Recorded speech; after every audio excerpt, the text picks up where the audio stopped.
I am Dr. Neetu Mathur.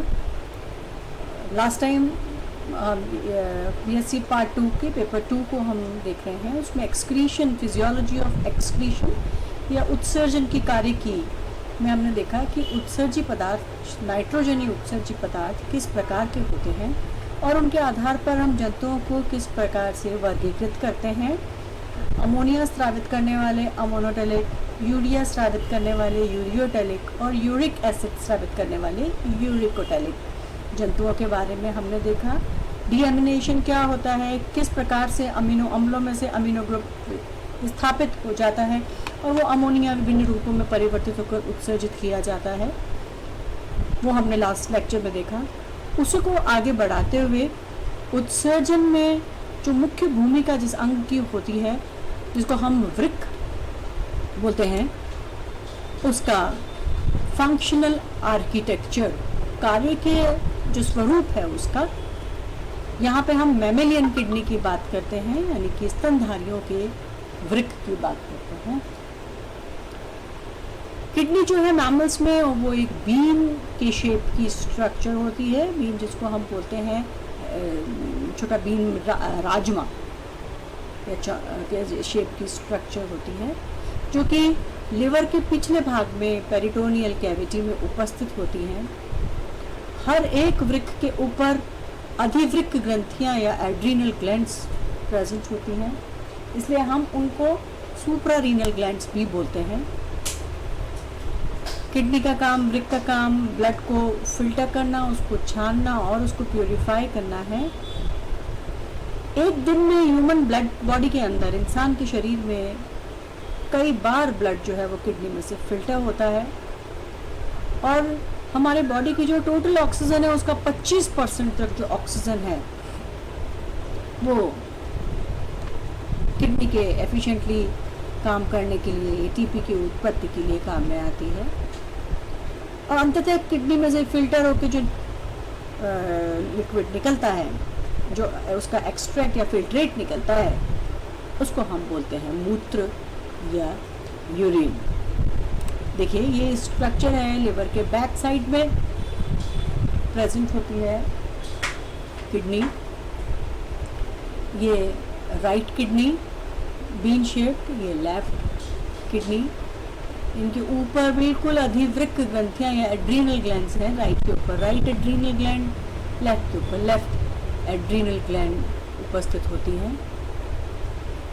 Kidney के अंदर ही हम देख रहे हैं लाल कलर की जो है वो रीनल आर्टरी है और ये ब्लू जो है वो रीनल वेन है। तो किडनी जो है वो रिचली ब्लड सप्लाइड रहती है। इसमें जो रक्त है उसका पूर्ण रूप से वेन और आर्टरी द्वारा सप्लाई रहती है। ये ब्लू कलर से जो डिनोटेड है, दिस इज रीनल वेन और दिस इज रेड वाली जो है वो है रीनल आर्टरी।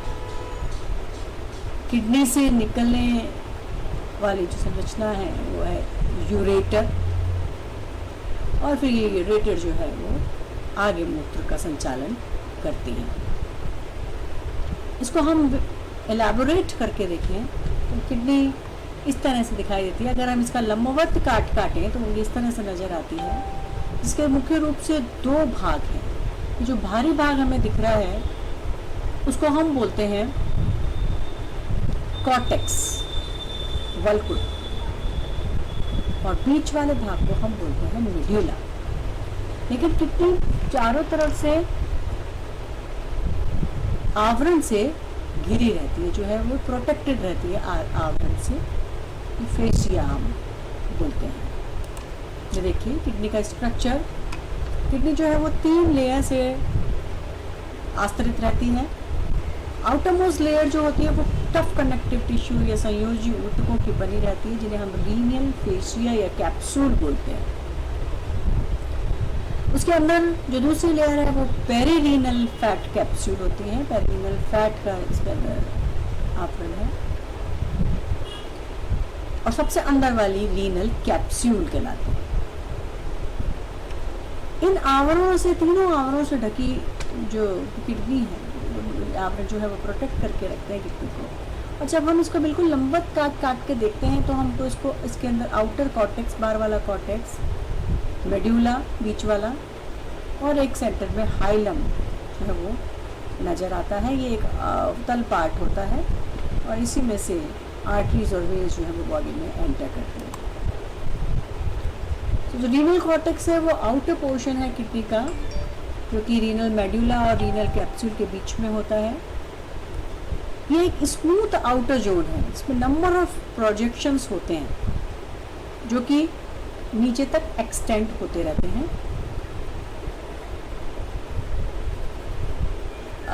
इसको अगर हम वापस से देखें तो ये इस तरह से देखिए, जो कॉर्टिकल रीजन है उसके अंदर ये इस तरह से कॉलम्स बने हुए हैं। देखिए ये कॉलम्स बने, और ये जो कॉलम्स हैं इस कॉर्टेक्स के मेडुला के भाग तक नीचे तक आते हैं। इन्हें हम बोलते हैं रीनल कॉलम्स ऑफ बर्टीनी।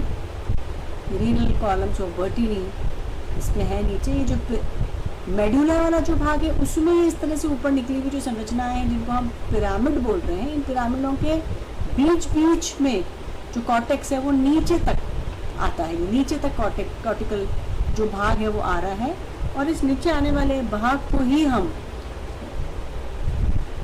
बोलते हैं रीनल कॉलम ऑफ बर्टीनी। पिरामिड्स के बीच बीच में आता है। और जो कॉर्टेक्स है वो फिर ऑल्टरनेटिंग रेडियल ट्रैक्ट्स में बटा हुआ रहता है, जिनको हम रेज और लैबिरिंथ बोलते हैं। और ये अरियर रूप से स्ट्रिएटेड नज़र आता है, और स्ट्रिएटेड नज़र आने का एक मुख्य कारण ये है कि इसके अंदर जो है वो प्रॉक्सिमल ट्यूब्यूल और कलेक्टिंग डक्ट्स होती हैं। जो हम आगे देखेंगे नेफ्रॉन्स की, ये इसके अंदर बहुत सारी स्ट्रिएशंस होती हैं, क्योंकि यही वो भाग है जहाँ पर प्रॉक्सिमल ट्यूब्यूल जो प्राथमिक सिरा है वो, और दूरस्थ सिरा जो है डिस्टल कॉन्वोल्यूटेड ट्यूब्यूल जो है वो इसी भाग में उपस्थित होते हैं। और ग्लोमेरुलस जो है रक्त केशिकाओं का जो जाल है वो भी इसी पोर्शन में उपस्थित होता है। इस कारण से ये वाला जो पोर्शन है वो स्ट्रिएटेड नज़र आता है, और इसके अंदर हमें ग्लोमेरुलाई भी रेड पॉइंट्स के रूप में नज़र आते हैं। जो मेडुला वाला भाग है वो इनरमोस्ट पार्ट होता है, उसमें हमने देखा पिरामिड्स हैं, और ब्लड जो एंटर करता है वो रीनल आर्टरी से इसी के अंदर एंटर करता है। रीनल आर्टरीज जो है, ये रीनल आर्टरी से जो ब्लड है वो इन जो मेडुलरी पोर्शन है उसके जो ये पिरामिड्स हैं उनके अंदर इस रीनल आर्टरी से आता है। जो आर्टरी है ये मोटी आर्टरी होती है, लेकिन ये आगे जाके कई सारी शाखाओं में शाखित हो जाती है, असंख्य शाखाओं में शाखित हो जाती है। तो blood enters into the kidney via the renal artery which then splits up to form the interlobular arteries। खूब सारे लोब्स के अंदर जाने के लिए आर्टरीज विभाजित हो जाती हैं, और फिर हर ब्रांच में जाकर वो आर्क्यूएट आर्टरीज में विभाजित हो जाती हैं, फिर इंटरलोबुलर आर्टरीज में विभाजित हो जाती हैं, और फिर हर एक ग्लोमेरुलाई पर ये पहुंच जाती है। ग्लोमेरुलाई के अंदर पहुंचने के बाद में जो भी इसके अंदर प्रेशर में चेंज होता है एंड ऑल दैट, देखिए ये है ग्लोमेरुलस। इस ग्लोमेरुलाई तक जो आर्टरीज और वेन्स हैं वो इस तरह से इस ग्लोमेरुलाई तक पहुंच जाती हैं।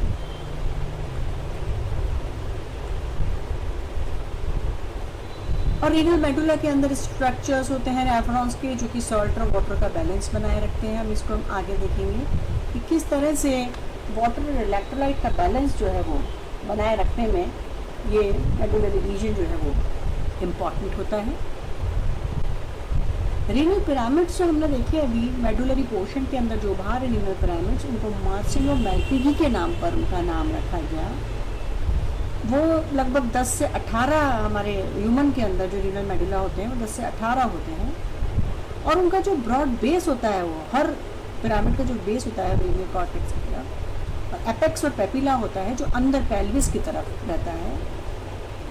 जो पिरामिड है वो स्ट्राइप नज़र आते हैं क्योंकि उनके अंदर लूप ऑफ हैंडले और कलेक्टिंग डक्ट्स होती हैं, और हर पिरामिड के बेस में टर्मिनेट जो होता है pyramid originate at corticomedullary border and the apex terminates in a papilla which lies within a minor calyx made of parallel bundle of urine collecting tubule। ठीक है, तो इस तरह से हमने देखा कि यहाँ पर ये बीच वाला जो पोर्शन है यहाँ तक पिरामिड के जो बेस हैं वो यहाँ आकर मिलते हैं। इंटरस्टिशियम मेडुलरी इंटरस्टिशियम एक ऐसे टिश्यू है जो लूप ऑफ हेनले को सराउंड करके रखते हैं और इनका काम पानी का रिअब्सॉर्प्शन और हाइपरटोनिसिटी बनाए रखना है और कलेक्टिंग डक्ट तक यूरिया को लेकर आना है।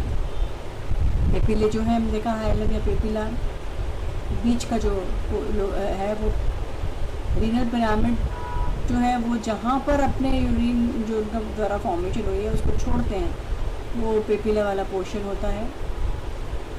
दिस इज पेपिलरी पोर्शन बीच वाला, जहाँ पर ये पिरामिड जो है वो मिलते हैं और ये यूरिन को एम्प्टी करते हैं माइनर कैलिक्स में किडनी की। यहाँ पर मेडुलरी कलेक्टिंग डक्ट्स होती हैं to form a papillary duct to channel the fluid, और इसमें ट्रांजिशनल एपिथेलियम जो है वो नज़र आने लगती है। तो हम देखते हैं ओवरऑल किडनी का जो स्ट्रक्चर है वो इस तरह से है कि the kidneys are made up of million of nephrons which act as tiny filtering unit. कई सारी मूत्र नलिकाएँ जो है वो किडनी में होती हैं और इसके जो कॉर्टिकल और मेडुलरी रीजन है उसके अंदर मूत्र नलिकाओं का विन्यास रहता है। कॉर्टेक्स जो है वो आउटर लेयर है, डार्क है, इसके अंदर कैपिलरीज की डेंसिटी ज़्यादा होती है, घनत्व ज़्यादा होती है, क्योंकि ब्लड का फिल्ट्रेशन यहीं होता है, यहीं पे ग्लोमेरुलस होता है, यहीं पे रक्त केशिकाओं का जाल होता है, इसलिए ये डार्क होती हैं, इसको नज़र आती हैं। मेडुला जो है वो थोड़ा सा लाइटर पोर्शन होता है, क्योंकि इसके जो ये पिरामिड्स हैं हम देख रहे हैं, जो रीनल पिरामिड्स जो उभार हैं उसके अंदर कलेक्टिंग डक्ट्स होती हैं, लूप्स ऑफ हेनले इसके अंदर होती हैं। जो पेल्विस है वो innermost part of the kidney है, जो कि ये जो इनरमोस्ट पार्ट है ये कलेक्ट करता है यूरिन को और ब्लैडर में इसको आगे पहुंचाता है। यूरेटर जो है is a tube which connects the kidney to the bladder. ये यूरिन जो है वो ब्लैडर तक चलती है, यानी जो मूत्र का निर्माण यहाँ हुआ है, जो फिल्ट्रेशन यहाँ हुआ है, रीअब्सॉर्प्शन जहाँ हुआ है, फाइनली जो मूत्र बना है यूरेटर से ब्लैडर तक पहुंचाने का काम पेल्विस से ही निकलती है ट्यूब। ब्लैडर जो है वो मस्कुलर सैक होता है जो कि यूरिन को होल्ड करने का काम करता है, और यूरेथ्रा ऐसी संरचना है वो allows the urine in the bladder to be excreted from the body से बाहर निकालने का काम करते हैं। तो अभी हमने देखा इस पूरे लेक्चर में ओवरऑल कि जो किडनी है, जब हम उसके लंबवत गांठ को काट के देखते हैं तो उसके अंदर बाहर 3 लेयर से आस्तरित बीन शेप्ड किडनी है, उसके ऊपर एड्रीनल ग्लैंड्स हैं पर वो विक का पार्ट नहीं है, वो अंदर सारी रहती है। तो जो बीन शेप्ड किडनी का जब लंबवत काट देखा तो हम देखा हमने उसका रीनल कॉर्टेक्स बाहर वाला कंटिन्यूस पोर्शन और अंदर रीनल मेड्यूला। हम उसको आवर्धित करके देखते हैं तो रीनल कॉर्टेक्स जो है हमने बताया एक कंटिन्यूस संरचना नजर आती है रीनल कॉर्टेक्स में, और ये रीनल कॉर्टेक्स का जो पोर्शन है वो रीनल मेड्यूलरी पिरामिड्स है उसके नीचे तक रीनल कॉलम ऑफ पर्टिनी तक जाता रहता है। लेकिन कॉर्टिकल रीजन में हमने देखा कि यहाँ पर ये ग्लोमेरुलस, वोमेन संपुट, Bowman's capsule, proximal convoluted tubule है और डिस्टल कॉन्वोल्यूटेड ट्यूब्यूल है। लेकिन जो लूप ऑफ हेनले है इन दोनों के बीच में, ये यू शेप जो लूप ऑफ हेनले है ये रीनल मेड्यूलरी रीजन में आता है।